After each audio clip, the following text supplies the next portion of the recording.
Bismillahirrahmanirrahim. Alhamdulillah, salatu wassalamu ala Rasulillah wa ala alihi wa sahbihi wa mawala, amma ba'd.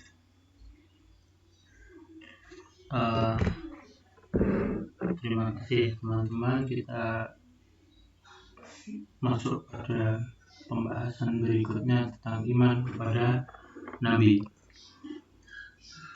Bahasan tentang iman pada Nabi Sallallahu Alaihi Wasallam.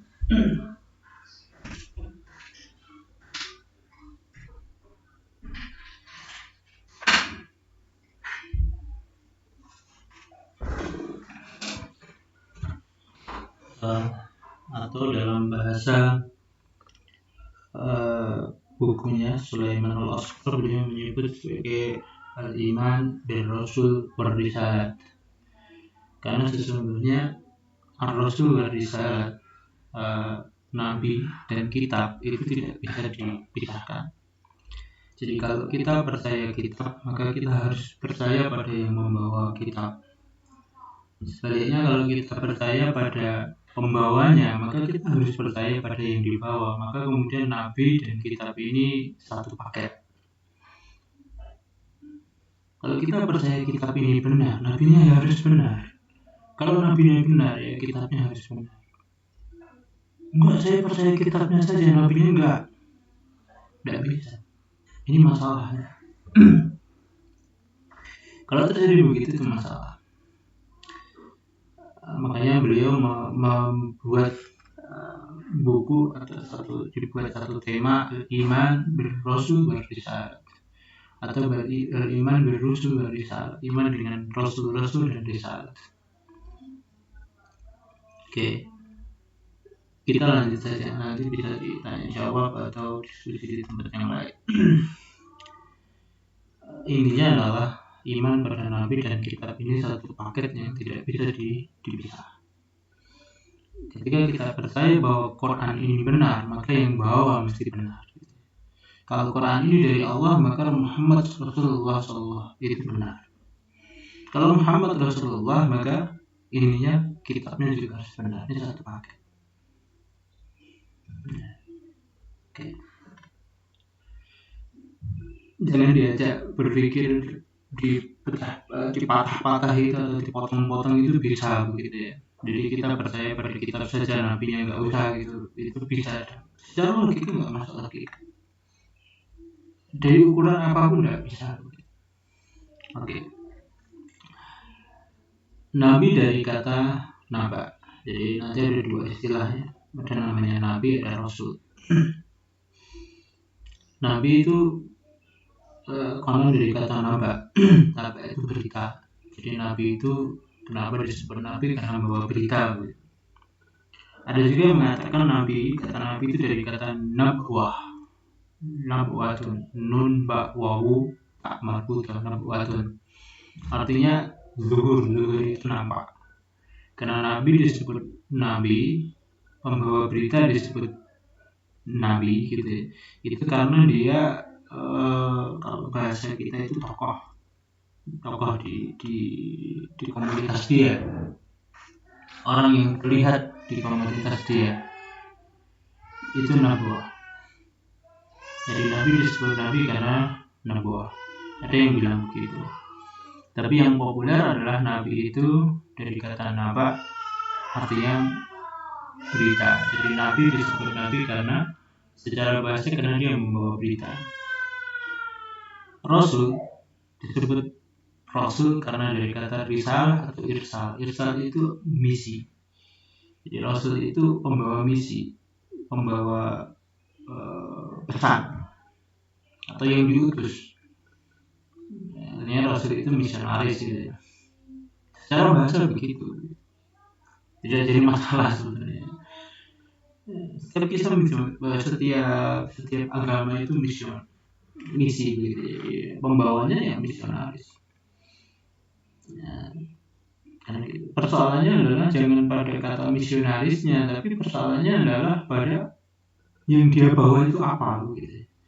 Apakah yang dia bawa itu kebenaran ataukah yang dia bawa bukan kebenaran? Apakah ini kebenaran yang diterima oleh fitrah manusia atau tidak? Itu yang jadi masalah. Bukan masalahnya adalah kita ini disebut misalkan ya ada banyak istilah yang muncul belakangan, radikal, militan, liberal. Bukan jangan istilahnya yang Anda pegang, tapi maksudnya apa? Karena hakikatnya setiap orang itu liberal, hanya makna liberalnya apa? Kalau liberal kan artinya bebas, lepas gitu ya. Ibaratnya itu kan bebas lepas itu. Nah, pertanyaannya lepas dari apa? Kalau kita mau lepas dari Allah Ta'ala, dari hukum-hukumnya Allah Ta'ala, ini ada salah, ada sesat. Kata ini tidak cocok gitu. Dan tidak mungkin gitu. Tapi kalau lepas dari kebodohan, lepas dari tahayul, lepas dari khurafat, itu harus gitu. Jadi seorang liberal. Anda harus jadi orang logis, Anda harus begini, gitu, soalnya dan seterusnya begitu. Nah, seperti juga kita bingung ketika disebut ada misionaris, tidak boleh. Dia bilang misionaris tidak boleh siapa? Karena Rasul itu misionaris, pembawa misi begitu. Nah, jadi memahami istilah itu yang harus cermat ya, harus cermat. Kemudian nanti secara terminologi, secara istilah nanti akan dibedakan Nabi dan Rasul itu bedanya apa. Yang populer konon ini bertumbuh pada mazhab Asy'ari. Mereka mengatakan bahwasanya kalau Nabi itu yang membawa syariat untuk diri dia sendiri, sementara kalau Rasul itu adalah orang yang membawa syariat untuk orang lain, untuk diri dia dan untuk orang lain. Definisi ini dipersoalkan. Bagaimana mungkin orang punya ilmu untuk diri dia sendiri? Kan tidak mungkin. Bahkan tidak dibenarkan. Ilmu itu harus disampaikan. Jadi ilmu itu harus disampaikan. Terus bagaimana definisi yang saya suka yang ini? Jadi Rasul adalah seseorang yang diutus dengan membawa syariah baru, sementara kalau Nabi itu diutus tanpa membawa syariah baru dan menguatkan syariat yang sebelumnya. Musa itu membawa syariat baru dengan kitab Tauratnya, tapi Isa tidak. Karena Isa itu syariatnya adalah syariat Nabi Musa. Kemudian Rasulullah Muhammad SAW itu adalah Rasul sekaligus Nabi, karena dia membenarkan syariat terdahulu dan menyempurnakan syariat terdahulu, membawa syariat baru. Syariat itu adalah tata hukum yang berbeda dari tata hukum sebelumnya. Nah, ini perbedaannya. Iman kepada Rasul itu adalah, kita lanjutkan ya, iman pada Rasul itu pokok iman. Artinya kalau pokok iman, ketika kita tidak beriman pada Rasul, tidak percaya ada Rasul, tidak percaya pada Rasul, ada utusan-utusan yang yang diutus sama Allah Ta'ala, maka kafir. Nah, ini bagian pokok. Tapi persoalan detail Rasul ini siapa gitu. Detail Rasul ini siapa gitu. Ini soalan lain. Jadi dia bukan pokok. Misalkan begini. Ada orang yang bilang bahwasanya Buddha itu adalah Rasul. Bahkan ada bilang Buddha itu Krishna, yang orang Hindu itu ya Krishna, terus yang lainnya gitu ya. Dewa-dewa itu adalah Rasul, Krishna itu Nabi Idris dan seterusnya. Dan ada yang bilang begitu. Detailnya Nabi Idris iya, tapi kalau detailnya apakah benar bahwasanya Buddha itu betul seorang nabi dan tidak, ya wallahu a'lam bishawab, karena kita nggak punya data di situ, dan itu persoalan detail. Jadi kalau persoalan detail itu tidak bisa kita sebut menjadi kafir gara-gara itu. Tapi kalau kita nggak percaya adanya Rasul ya kita ini. Kemudian yang tidak beriman bahwasanya ada Rasul gitu ya, bahwasanya Rasul itu benar utusan Allah, yang Rasul benar, maka dia sesat dan rugi. Ini teks ya, jadi saya bicara teks saja. Kemudian tidak boleh memisahkan iman pada Rasul dengan rukun iman yang lain. Jadi aku iman pada Rasul saja tapi nggak iman pada malaikat, ya ada kafir juga. Karena dilakukan itu maka ada kafir. Jadi rukun iman yang 6 ini harus diterima betul. Iman pada Allah, iman pada malaikat, iman pada kitab, iman pada Rasul, kemudian yaumul akhir, qadar dan qadar, ini satu paket. Jadi kalau iman satu, iman yang lain harus diimani. Gitu ya. Ada yang menyebut qadar dan qadar tidak masuk karena qadar dan qadar itu masuk dalam iman pada Allah Ta'ala. Tapi intinya kalau kita percaya malaikat harus percaya pada Rasul. Kalau Anda percaya malaikat tidak percaya pada Rasul, berarti tugas malaikat namanya Jibril ngapain gitu. Dan nyampein wahyu-wahyunya ke siapa gitu. Kalau Anda percaya Rasul nggak percaya malaikat, Allah komunikasi itu lewat malaikat dan seterusnya. Jadi ini satu paket. Tidak boleh menetapkan status kenabian seseorang kecuali dengan dalil. Ya. Jadi seorang disebut nabi harus ada dalil dari Allah Ta'ala. Dalil itu biasanya ada di kitab terdahulu. Jadi Rasulullah itu status kenabiannya, bukti-bukti kenabiannya itu sudah tertulis pada kitab-kitab terdahulu. Demikian juga nabi-nabi sebelumnya itu juga sudah diberitakan oleh nabi sebelumnya. Atau bisa jadi dalil itu ada pada mukjizat si nabi itu sendiri. Misalkan Rasul Muhammad SAW itu kebenarannya pada Quran itu sendiri. Bukti benarnya Quran itu ya bukti historis. Bukti historis itu artinya dari abad dulu sampai hari ini Quran ini nggak habis-habis gitu. Jadi kita baca berulang-ulang itu tetap aja up to date. Kalau itu ucapan manusia, tentu dia akan hanya bertahan pada sekian abad saja. Sekarang ya sudah ada banyak yang tidak bisa dipakai. Selanjutnya adalah mengingkari satu nabi berarti mengingkari seluruh nabi. Jadi mengingkari satu nabi berarti mengingkari seluruh nabi. Oke. Jadi status nabi ini harus pakai dalil. Enggak boleh saya ini nabi, dalilnya mana ya? Dalil saya sendiri enggak boleh. Ada dalil-dalil terdahulu yang menunjukkan bahwasanya Anda bakal jadi nabi gitu. Demikian juga satu nabi ini kalau sudah jadi nabi ya jangan diingkari. Karena kalau Anda mengingkari satu nabi ini, yang lain juga ada ingkari. Kenapa nabi ini Anda ingkari, itu tidak diingkari gitu.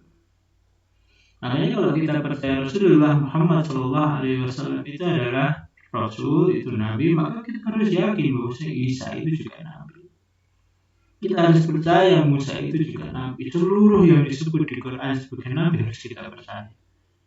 Persoalan kemudian kitab-kitab mereka diselewengkan, umat-umat mereka itu menyelewengkan, itu urusan lain. Tapi percaya pada nabinya harus percaya. Percaya pada Tauratnya juga harus percaya gitu. Percaya pada Injilnya percaya. Tapi percaya pada kesesatan penyelewengan ya harus percaya. Oke, kita lanjutkan. Jumlah nabi dalam sebuah riwayat disebutkan 124.000 orang. Jadi 124.000 nabi. Sementara Rasul jumlahnya 300 belasan orang. Belasan orang itu hanya 11 sampai 19. Entah di antara angka itu yang benar yang mana wallahu a'lam gitu. Tapi 300 belasan orang. Tidak lebih dari 320 dan tidak kurang dari 311. Tapi nabi yang disebut dalam Quran 25. Siapa? Adam, Hud, Saleh, Shu'aib, Ismail, Idris, Zulkifli, Muhammad. Dalam satu ayat disebut paling banyak Ibrahim, Ismail, Ishak, Yakub, Daud, Sulaiman, Yusuf, Musa, Harun di surat An'am 83, Zakaria, Yahya, Isa, Ilyas, Yunus, Lut. Nah, ini nama-nama yang disebutkan. Kemudian di Quran ini ada yang disebut sebagai nabi tapi tidak dijelaskan namanya siapa. Al-Asbad itu anak-anak Yakub. Yakub itu Israel Makanya disebut Bani Israel karena anaknya Yakub. Israel disebut Israel karena dia berjalan tengah malam. Kemudian ada nama-nama nabi yang disebut di sunnah. Nabi Sis ini anaknya Nabi Adam alaihissalam. Ada juga namanya Yusuf bin Nun. Yusuf bin Nun itu adalah pengganti Nabi Musa. Pengganti Nabi Musa alaihissalam. Nah, ini jadi jumlah nabi itu 124.000. Jumlah rasul 311-an. Nabi yang disebut di Quran 25. Jadi nabi 25 itu yang disebut di Quran, tapi jumlahnya banyak. Ada nama-nama yang kita kenal dan ada yang tidak kita kenal dari nabi. Makanya tadi saya katakan bisa jadi Buddha, Konghucu, Lao Tse, dan macam-macam itu bisa jadi nabi. Bisa jadi juga enggak. Karena juga di Quran itu ada yang disebut karena di Quran tapi bukan nabi. Contohnya siapa? Zulkarnain itu disebut tapi dia bukan nabi. Tuba, kaum Tuba, ada namanya nanti Tuba. Tuba itu juga nama orang ya, nama orang di daerah Yaman sana. Gelar gitu ya. Ada yang disebut gelar, ada nama orangnya gitu. Tuba, kaum Tuba. Tuba ini juga bukan nabi. Khidir yang benar bukan nabi. Dan dia. Ada satu lagi Luqman. Luqman itu yang benar bukan nabi. Nah, jadi ini diperdebatkan apakah nabi atau bukan. Wallahu a'lam bishawab. Tapi yang pasti nabi yang tadi 25. Kalau yang ini diperdebatkan. Zulkarnain yang lebih dikuatkan itu bukan nabi. Tuba juga bukan nabi. Luqman juga bukan nabi. Khidir sebagian masih percaya nabi, sebagian mengatakan itu bukan nabi. Wallahu a'lam bishawab. Tugas nabi adalah satu menyampaikan wahyu, menyampaikan berita dari Allah Subhanahu wa taala. Yang berita ini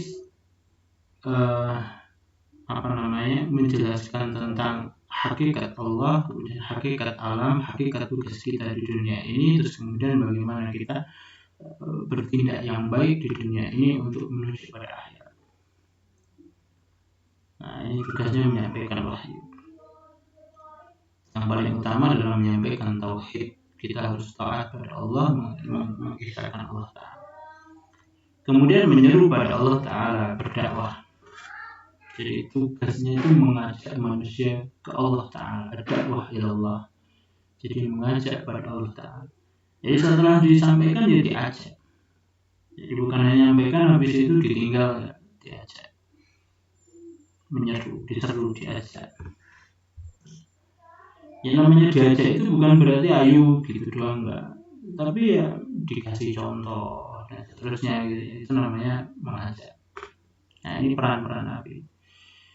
Nah, kemudian memberi kabar gembira dan kabar peringatan. Yubashir wa yundhir. Kabar gembira ini kabar gembira berupa hasil akhir yang baik bagi orang-orang yang beriman dan hasil yang buruk itu kabar peringatan bagi orang-orang yang tidak beriman. Hasil baik di dunia ini adalah kemenangan orang-orang yang takwa dan hasil buruk di dunia ini adalah kecelakaan atau kebinasaan bagi mereka yang tidak takwa pada Allah. Di akhirat kabar baiknya adalah ketika mereka masuk jannahnya Allah dan bertemu sama Allah dengan Allah Subhanahu wa taala. Kemudian kabar peringatannya adalah di akhirat mereka bakal ketemu neraka.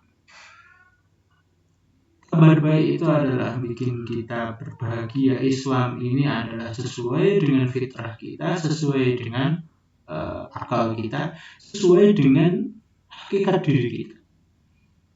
Kabar buruknya adalah ketika kita ini tidak mau taat, maka kita ini sedang menyelisih fitrah kita, sedang menyelisih akal kita. Saya kasih contoh saja. Ketika kita ini beriman pada Allah Ta'ala, kita percaya bahwasanya Allah ini benar, maka zatnya Allah ini adalah zat yang maha mengerti, Allah ini adalah zat yang maha kuasa, Allah ini adalah pencipta alam. Wujudnya seperti apa kita tidak tahu, ini yang paling logis. Coba kalau kita bilang misalkan Allah itu adalah Tuhan kita ini adalah lahir dari manusia. Manusia apa yang dia bisa melebihi kemanusiaan diri kita? Jadi Allah itu bukan manusia, dia bukan alam, dia tidak bagian dari alam. Ini adalah satu bentuk yang logis bagi kita. Ini adalah kegembiraan kita. Coba kalau Tuhan kita ini sama-sama manusia, sama-sama ngeluhnya kayak kita, sama-sama pusingnya kayak kita, sama-sama sedihnya seperti kita, gitu ya. Lucu gitu ya. Nggak asik banget gitu, nggak bahagia banget kita ini, nggak gembira banget lah gitu. Dia aja pusing dengan urusan dia kok kita kalau sama-sama manusia. Oke. Tugasnya Nabi dan Rasul adalah menyucikan atau memperbaiki jiwa. Jiwa itu nafas dalam bahasa Quran ya. Kalau manusia itu unsur pembentuknya itu dua. Kalau nanti bisa di psikologi Islam unsur pembentuknya dua. Satu namanya ruh. Ruh itu konon bermula dari Allah Ta'ala. Kalau Allah itu adalah zat yang bukan alam, dia tidak tercipta dari unsur alam gitu ya, maka dia zat yang non alam. Kemudian yang terbentuk dari alamnya manusia ini dari jasad itu konon dari tanah. Jadi tanah bertemu dengan ruh Tuhan. Pertemuan ini melahirkan namanya nafas. Nafas itu adalah sisi dalam manusia. Sisi luarnya namanya jasad dari tanah. Sisi dalamnya namanya nafas. Jadi ketika bertemu ruh dengan jasad ini jadi nafas. Tapi ketika nanti udah pisah, maka nafas ini tadi ruh balik ke ruh, kemudian jasad yang balik ke tanah. Itu yang saya pahami begitu ya. Jadi memperbaiki jiwa berarti mensucikan, dan memperbaiki jiwa ya artinya memperbaiki sisi dalam manusia. Boleh Anda sebut mental, silahkan gitu. Ya intinya adalah al-janib ad-dakhil basar itu kalau kartun yang nyebutnya begitu. Ya intinya adalah sisi dalam. Boleh Anda sebut psikologis, boleh Anda sebut sisi mental, ada sebut yang lainnya silahkan. Nah, tugasnya Nabi adalah memperbaiki. Nah, apa yang ada di sisi dalam manusia? Kalau saya membahasakan ada dua, ada pikiran dan ada perasaan. Ada hati dan ada akal. Ada dalam sisi dalam. Jadi memperbaiki cara berpikir manusia dan memperbaiki cara merasa manusia. Kalau kita masih sedih dengan yang terjadi di alam ini, berarti kita masih error. Karena alam ini terjadi, apapun yang terjadi di alam ini, maka itu atas kehendak Allah. Kalau Anda masih sedih ketika ada seorang perempuan mengatakan, ketika Anda bilang, saya mau boleh nggak saya ngelamar engkau? Boleh, maukah engkau jadi istri saya? Jawab dia, tidak, saya sudah punya calon yang lain. Kemudian Anda merasa sedih, maka kemudian Anda ini masih error. Kenapa error? Iya, kenapa Anda harus sedih? Dia memang sudah punya yang lain. Anda ditolak bukan salahnya Anda. Dan ditolak, tidak ditolak itu yang harus kita yakini adalah ketika Anda ini semua terjadi atas izin Allah, Anda mau ngapain lagi? Kita berusaha gitu ya sampai situ itu. Apa jenengan mau maksud dia? Kamu harus jadi istri saya tak datang ke dukun saya. Dia dapat Anda bisa jadi. Tapi ya rugi Anda, apa ruginya? Akidah Anda gaji, semua ada masalah kan gitu. Ibadah Anda rusak 40 hari gitu. Kan rugi semua. Misal kalau Anda melihat orang hasad, Anda melihat orang dengki, ketika Anda berhasad, Anda berdengki, Anda merasa tidak senang dengan pemberian yang diberikan pada orang lain, Ada masalah. Kenapa? Yang bikin Anda senang itu apa? Yang dikasih dia, yang menikmati dia. Kenapa ada yang susah? Mungkin kita nggak ngapa-ngapain kok kita susah. Lah aku nggak dapat kayak dia, Pak. Loh, yang mengharuskan Anda dapat kayak dia ya siapa? Kita ini berbeda. Masalahnya cuma itu. Kenapa kita harus merasa kita ini harus dapat kayak dia? Yang bikin rasa itu apa? Kan gitu. Itu masalah. Jadi kalau kita ini cara merasa kita udah bagus, cara berpikir kita udah bagus, udahlah hidupnya. Kenapa yang bikin kita ini susah? Karena cara berpikir kita masalah, kemudian cara merasa kita masalah. Teman kita dapat duit lebih banyak, kita susah. Kenapa gaji saya lebih sedikit? Padahal Anda nggak lihat yang gajinya lebih banyak, ternyata urusannya 2 kali lipat dari gajinya. Anda gaji Anda sedikit, ternyata urusan Anda lebih sedikit dari gaji Anda. Mana yang untungnya? Untungnya mana? Ya dua-duanya untung. Sana dapat gaji banyak, jadi dapat urusannya ternyata masih menyisakan yang banyak juga kan itu. Jadi semua udah diurus sama Allah. Jadi nggak usah dibikin susah gitu. Nggak bikin susah. Semua udah diatur sama Allah. Meluruskan pemikiran yang menyimpang ini tugasnya. Jadi kalau ada akidah yang salah, ada sirik-sirik itu tugas Nabi ya bilang itu sirik.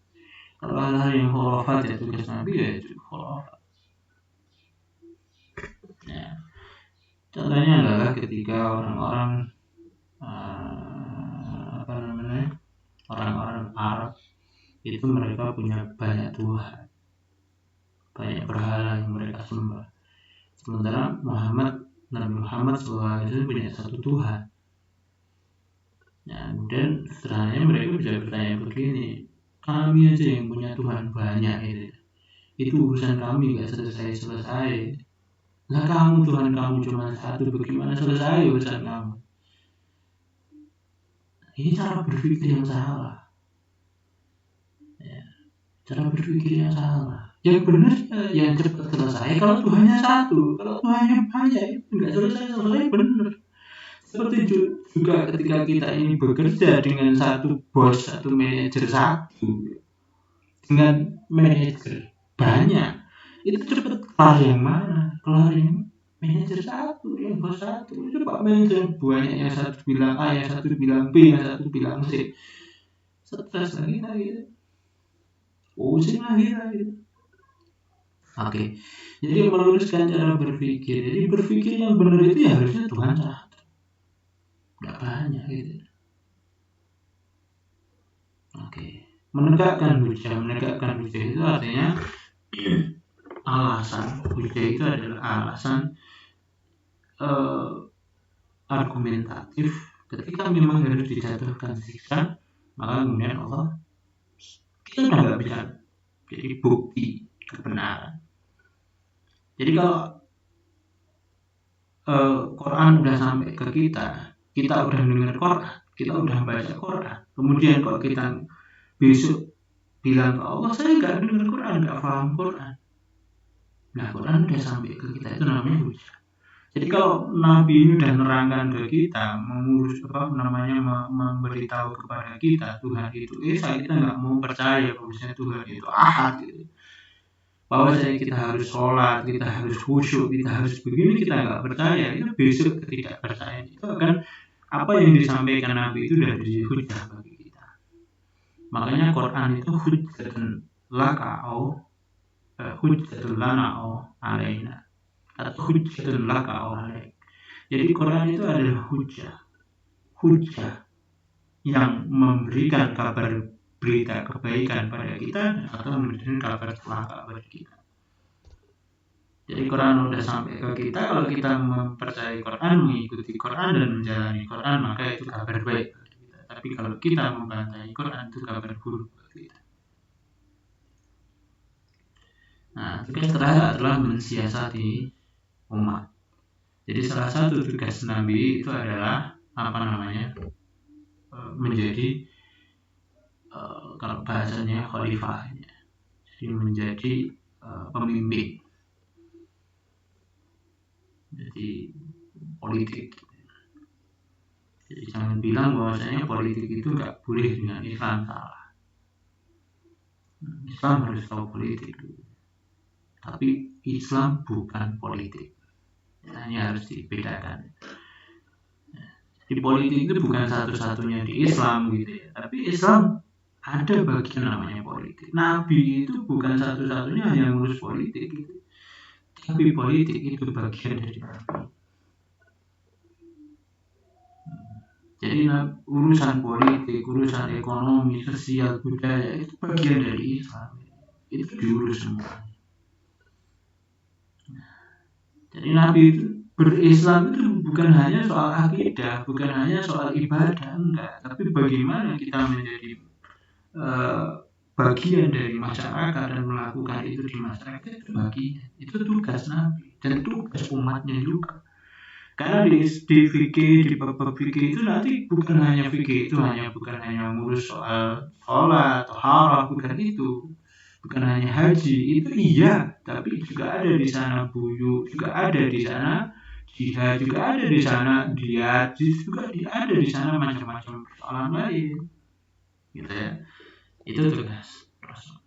Jadi Rasul itu juga ngurus umat, tapi ngurus umat bukan satu-satunya tugas Rasul, itu bagian dari tugas Rasul.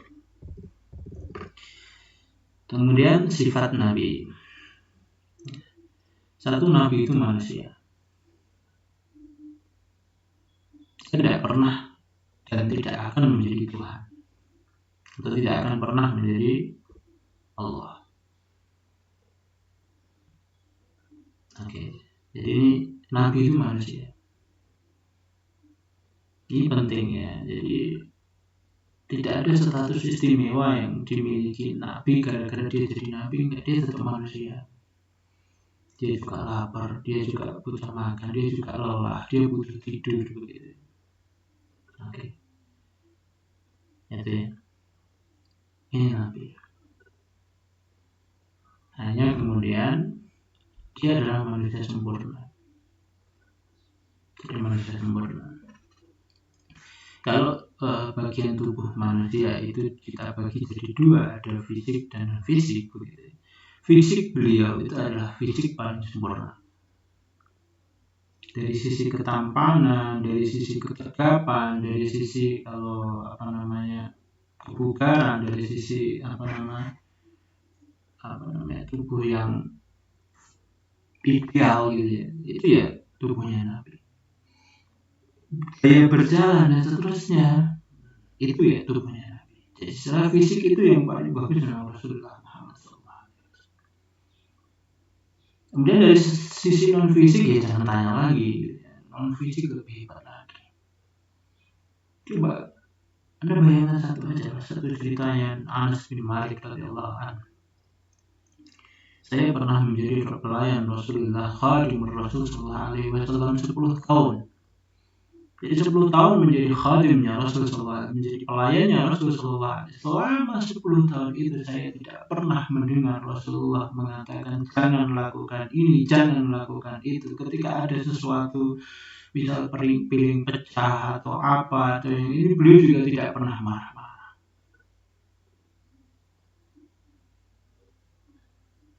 Anda lihat bagaimana istrinya bercerita ketika Rasulullah itu pulang ke rumah jam 9 pagi. Ditanya, wahai Aisyah, wahai Humairah, adakah makanan? Beliau jawab si istri ini, Sayyidah Aisyah ini, dia mengatakan apa? Tidak ada makanan. Idan asu. Kalau kita aku puasa. Gak marah-marah gimana ini? Kok ada makanan dia begini? Aku tak ke warung. Gak ada kalimat itu. Ini istimewanya Rasulullah. Jangan merasa beliau. Bukti yang istimewa lagi begitu ya. Bukti yang istimewa lagi, beliau itu makin tua itu makin sehat. Bahkan makin perkasa. Ya, makin perkasa. Usia beliau begitu. Usia beliau itu 60 sekian. Nah, beliau menikah lebih dari satu perempuan itu di usia 50-an tahun. Rata-rata gadis. Oke. Anda pahami di sini. Jangan Anda bilang bahwasanya itu hipertek, enggak, salah. Kalimat ini kalimat yang enggak pantas bagi Rasulullah SAW. Karena memang kalau saya mengatakan ini perlu saya jelaskan ya, kalau nanti ada yang berdebat soal poligami. Apakah poligami itu wajib di syariat? Enggak. Apakah sunnah juga? Enggak. Apakah dilarang? Enggak. Poligami itu seperti orang makan. Kalau saya membahasakan begitu. Kalau Anda butuh cukup satu piring selesai, lapar Anda selesai begitu ya, cukup satu piring. Tapi kalau satu piring belum cukup, yang makanlah 2 piring. Seperti itu juga ya, kapasitas kita ini kadang cukup 1 istri. Ada yang kapasitasnya cukup 2 istri. Ada kapasitasnya sampai 4 istri. Ketika dibilang bahwasanya maksimal 4, maka Rasulullah Allah ini mengatakan bahwa kapasitas rata-rata umatnya Rasul itu 4. Itu kapasitas rata-ratanya gitu ya. Nah kalau ternyata kemudian ada yang lebih dari 4 dan seterusnya, ya berarti ini kelainan. Ya, wallahu a'lam bishawab. Kalau saya memahaminya begitu. Jadi ketika syariat itu sudah bilang 4 bagi umatnya, maka itu kapasitas maksimalnya begitu. Kalau betul-betul adil ya, banyak juga yang bisa lebih dari 4 tapi ternyata yang nggak adil. Yang penting ngurusi fisika udah selesai. Nggak bimbing mereka, nggak ngajari mereka, nggak ngarahkan anak-anaknya. Ya ini tentu kita tidak bicara yang itu ya. Kita bicara yang betul-betul berusaha yang sempurna mungkin. Kemudian sifat Nabi adalah laki-laki. Jadi disepakati oleh ahli sunnah wal jamaah Nabi itu laki-laki. Meskipun ada yang berpendapat ada Nabi yang kemungkinan perempuan-perempuan yang dimungkinkan Nabi, contohnya Maryam, Aisyah dan seterusnya, Asia dan seterusnya. Wallahu a'lam bishawab, tapi ahli sunnah sepakat bahwa Nabi itu laki-laki. Kemudian hal spesial. Jadi Nabi itu dia punya wahyu. Nabi itu punya wahyu. Ini kekhususan yang tidak dimiliki. Ini istifaatnya Allah. Ini adalah pilihannya Allah. Tidak semua orang dikasih. Maka disebut al-Mustafa, itu yang dipilih, istifa. Jadi itu pilihan.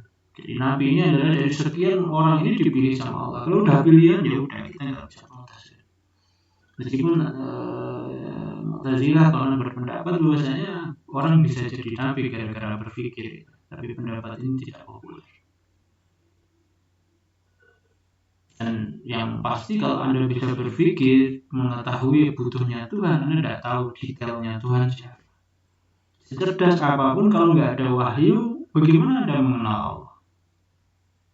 Ya berarti kalau membandingkan antara agama-agama ini, terus kemudian Anda mengatakan yang benar adalah Islam karena ini ada Allahnya di situ begitu. Maka dari mana Anda tahu Allahnya dari orang Islam ini wahyu lagi? Jadi bulat aja. Ya, intinya mengenal kebutuhan Tuhan itu bisa dikenal pakai akal, tapi kemudian detail Tuhan itu ya hanya bisa diperoleh dari wahyu. Yang kedua adalah ismah. Ismah itu terjaga atau maksum, bahasa yang populer itu dipopuler dengan istilah maksum. Jadi ismah, masdarnya itu ismah. Nah ismah ini ada 2 pemahaman. Pemahaman itu Nabi nggak pernah salah. Nah ini konon dipegang oleh kalangan Asy'ariyah. Ya. Saya menyebut Asy'ariyah, Maturidiyah begini bukan untuk harus dengan terkungkung di situ, enggak. Jadi ya memang fakta sejarah dulu yang berpendapat itu mereka. Tapi Anda juga nggak bisa mengatakan bahwasanya Asy'ariyah itu salah semua, juga enggak. Demikian juga Salafiyah, ketika Anda bilang Salafiyah itu mesti benar semua, juga enggak. Jadi kalau orang bilang bahwasanya Salafiyah benar semua, ya masalah. Kalau kemudian Asy'ariyah salah semua, ya masalah. Kebenaran itu ada di Salafiyah, kebenaran itu ada di Mu'tazilah kebenaran ada di kebenaran yang betul-betul kebenaran adalah kebenaran Quran dan kebenaran Sunnah. Hanya persoalannya Quran Sunnah ini teks, ketika bertemu dengan pikiran manusia ya Anda harus berselancar, Anda harus memahami lewat Maturidiyah, lewat ini lagi kan gitu. Oke. Jadi Ismail ada yang memahami bahasanya Allah ini Nabi ini nggak pernah salah. Yang lain memahaminya, yang saya tahu di Salafiyah itu memahaminya Nabi itu bisa salah, tapi salahnya Nabi langsung ditegur sama Allah Ta'ala. Berbeda dengan kita, kalau kita salah bablas gitu. Tapi kalau Nabi itu salah tapi ditegur sama Allah Ta'ala. Contohnya apa? Abasa wa tawalla ja'ahul a'ma wa ma yudrika Allah. Nabi itu nggak boleh abasa wa tawalla, nggak boleh bermuka masam dan memalingkan wajah, itu nggak boleh gitu. Anjal saat ada seorang buta datang, Abdullah bin Maktum, itu kan nggak boleh. Ini teguran. Berarti Nabi ya pernah salah, tapi ditegur langsung. Nah, kalau saya lebih cenderung ini gitu ya. Apalagi kita sampaikan tadi Nabi itu manusia. Nah, untuk memelihara kemanusiaannya Nabi itu adalah yang tadi. Biarkan Nabi salah, tapi ya ditegur gitu. Normal, Nabi salah. Masa manusia nggak boleh salah? Berarti Nabi nggak manusia. Berarti kalau Nabi nggak boleh salah, Nabi nggak pernah salah, berarti kita ini belajar pada orang yang nggak pernah salah. Kalau nggak pernah salah, berarti juga mungkin kita ini kayak Nabi kan gitu. Karena Nabi ini manusia dan bisa salah, dan salah ini harus bagaimana cara kita keluar dari kesalahan gitu ya. Maka kita bisa belajar. Nah, itulah manusia gitu. Coba kalau Nabi ini benar terus gitu ya. Terus kemudian kita, nah terus kalau saya salah terus gimana? Gak ada kalau kamu salah bagaimana sih? Ini bahaya. Ya saya lebih suka yang logisnya ini, Nabi pernah salah dan kemudian kita memberitahu ke kita kalau salah itu Anda harus begini, harus terima kesalahan, harus begini. Secara psikologis Anda begini, secara harus begini. Nah, itulah manusiawi. Oke. Mata Nabi tertidur tapi hati terjaga. Ya. Ini kelebihan yang diberi oleh Allah Subhanahu wa Ta'ala pada Nabi. Kalau kita tertidur matanya, tertidur juga hatinya kan gitu ya. Artinya nggak sadar gitu ya. Kemudian diberi pilihan mati. Jadi Nabi ketika mau meninggal datanglah Israel. Kalau datang Israel itu kalau Nabi tahu ini Israel datang. Kalau datang Israel berarti dipanggil. Kalau enggak yang ngapain datangnya gitu ya. Tapi diberi pilihan, kamu mau mati sekarang atau besok. Nah, namanya orang senang sama Allah dan pengen ketemu Allah ya ketika datang Israel ya sedikit tahu. Kalau kita ini nggak tahu Allah, nggak paham Allah, ini datanglah Israel kasih pilihan, nggak usah sekarang, besok aja. Kalau lebih makin lama mungkin. Tapi karena mereka sudah asik, mereka sudah tenang dengan Allah, ya udah jalan aja. Kemudian kelebihan yang lain, mereka dikubur di tempat di mana ia meninggal. Ini kekhususan pada Nabi. Saya tidak tahu ketika ada beberapa ulama, ada beberapa ini yang kemudian mereka ketika meninggal meminta harus dikubur di tempatnya dia meninggal. Allah soal itu ya. Nah, mereka menginginkan Rasul dalam bab ini. Nah, Allah alam bisawab. Kemudian jasad tidak dimakan tanah. Nah, ini kelebihan. Karena sampai hari ini ya jasad beliau masih, kalau dibuka ya insya Allah masih sama dengan jasad, dengan tubuh beliau yang dahulu. Hidup saat di kuburan. Jadi Nabi bisa hidup di kuburan, artinya bisa, bahasa Jawanya bisa melek. Tapi tidak lahir lagi gitu ya. Allah alam bisawab, wujud hidupnya seperti apa. Tapi beberapa mengatakan begitu. Salah satunya adalah man shalla alayya sholatan sallallahu alaihi bi asyar. Atau ketika kita mengucapkan Allahumma sholli ala Muhammad wa ala ali Muhammad dan sampai akhirnya dan satu kali, maka Nabi itu bangkit noleh, wah ini umatku sedang salawat pada aku. Oke, jadi dia noleh itu lah. Kalau yang salawat banyak gimana? Alam jangan bicara itu. Saya tidak tahu itu riwayatnya begitu. Kemudian risalah. Risalah ini sebenarnya membahas tentang kitab. Jadi risalah Allah, misi Allah, atau perintah Allah, atau larangan Allah, atau berita dari Allah itu harus diimani, harus diyakini.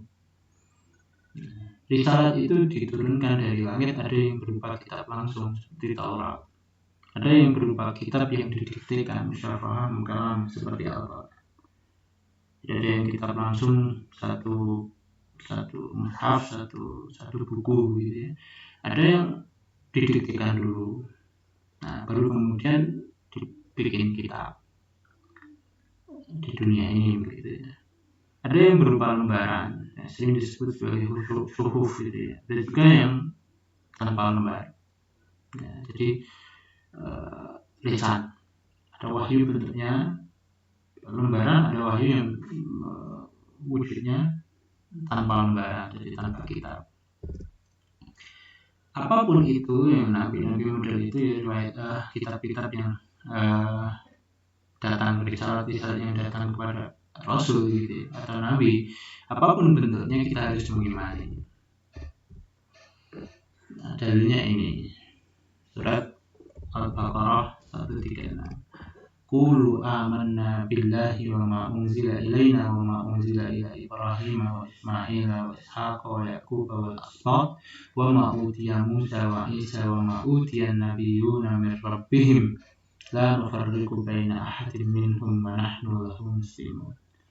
Amanna, kami beriman billah pada Allah, wa ma unzil, dan apa yang diturunkan, artinya tadi risalah tadi, ilaina kepada kami, kepada Rasulullah SAW berupa Quran, wa ma unzila ila Ibrahim berupa suhuf, wa Ismail wa Ishaq wa Yaqub al asbat, wa ma utiya Musa yang wujudnya Taurat, wa Isa yang wujudnya ini. Jadi ini dalil. Wa ma utiya nabiyyuna min rabbihim, dan atau yang diberi pada nabi-nabi saya.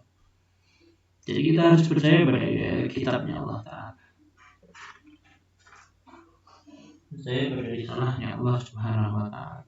La nufarriqu baina ahadin minhum, kita enggak boleh memisah-misahkan, tidak membedakan salah satu di antara mereka. Wa nahnu lahu muslimun, kita beriman semua padanya. Nah, ini dari risalah ini harus kita yakini. Kita oleh satu paket yang seperti saya sampaikan di atas tadi. Kemudian bagaimana mengimani risalah? Bagaimana mengimani kitab? Pertama adalah mengimani semua risalah dan kitab yang diturunkan terdahulu. Taurat, Injil, Suhuf, Zabur, semua itu kita percaya itu benar dari Allah Ta'ala. Tapi ketundukan kepada kitab terdahulu itu hanya berlaku pada mereka yang diturunkan kitab itu pada mereka. Jadi Taurat itu kitabnya Allah dan harus diikuti oleh umatnya Nabi Musa alaihissalam. Injil itu kitabnya Allah, benar itu kitabnya Allah dan harus diikuti oleh umatnya Nabi Isa alaihissalam. Zabur itu betul-betul kitab Allah dan itu harus diikuti oleh umatnya Nabi Daud alaihissalam. Ini ya. Jadi ketundukan itu hanya berlaku pada umat-umat yang datang pada itu kita. Tapi kita juga harus percaya itu kitabnya Allah. Tapi kita hanya tunduk pada Quran. Nah, kalau kita tunduk pada Quran, kita sudah tunduk pada kitab terdahulu. Jadi tidak perlu dua. Karena ada beberapa syariat, ada beberapa persoalan yang direvisi, yang dibenarkan, yang dikoreksi oleh Quran gitu. Nah, jadi kalau Injil atau Taurat ini adalah kitab yang murni, maka semurni-murninya kitab ini nanti tetap ada beberapa yang direvisi atau yang dikoreksi oleh kitab Quran.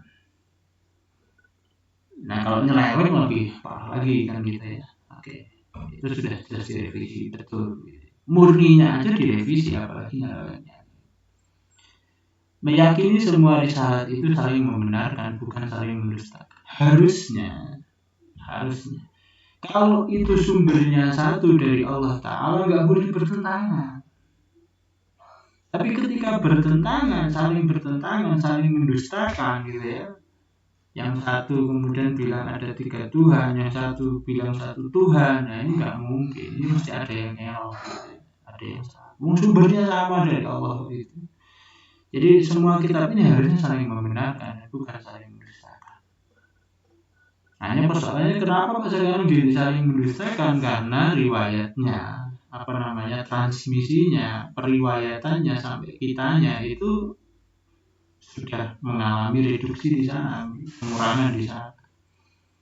Nah Quran kan enggak, jadi dari awal sanadnya udah bagus, dari awal sudah ditulis. Nah kemungkinan salahnya adalah wallahu a'lam bishawab. Kemudian meyakini semua risalah, semua kitab ini saling membenarkan, bukan saling mendustakan. Ukurannya kalau kita berarti apa? Quran. Jadi kalau yang sesuai dengan Quran yaitu benar. Yang tidak sesuai dengan Quran, misalkan Quran bilang Allah itu ahad, kemudian yang lain Allah itu salah, misalkan gitu. Ya kita tolak. Tapi kalau kemudian yang tidak bertentangan juga tidak sama dengan Quran, ya bisa jadi benar dan bisa jadi salah, ya bisa jadi aja, nggak usah dibenarkan juga nggak usah disalahkan, hukum bisa jadi aja kan. Meyakini sesiapa yang mengingkari kitab terdahulu maka ia bisa menjadi kafir. Ya. Jadi siapa yang mengingkari kitab terdahulu, jadi kalau Anda nggak percaya Taurat itu kitab Allah, Anda bisa kafir. Itu harus Anda yakini itu kitab Allah. Anda nggak percaya Isa itu Nabiullah, Anda bisa kafir. Oke. Meyakini bahwa kitab yang, ingat ya, Anda percaya begini bukan berarti harus tunduk ya, ingat ya, harus membenarkan semua yang ada di kitab tersebut, membenarkan Isa, semua yang ada dari Isa ya, tidak begitu maksudnya. Artinya Anda harus yakin itu dari Allah, memang dari Allah. Soal penyelewengan itu urusan lain. Meyakini bahwa kitab yang datang belakangan itu sering menghapus atau merasa syariat kitab terdahulu. Iya. Jadi saya katakan kalau kitab Taurat, kitab ini murni, itu mesti ada syariat-syariat yang disempurnakan oleh kitab Quran. Ya. Mesti ada yang disempurnakan. Artinya ada yang dirubah. Apalagi kalau nggak murni kan begitu. Kira-kira begitu.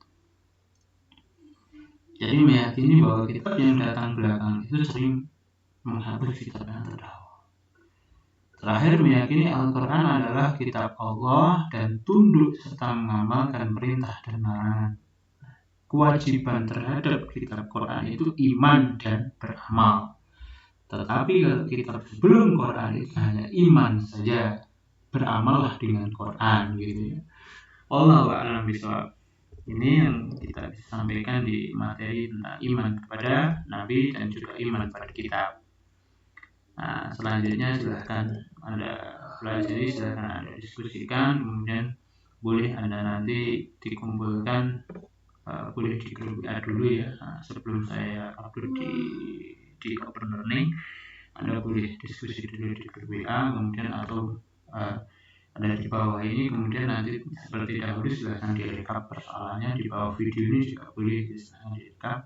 Tapi kalau di bawah video kan nanti kalau di YouTube kan tidak memungkinkan ya, karena nanti semua masuk dengan rekap dari sekian kelas kan tidak mungkin.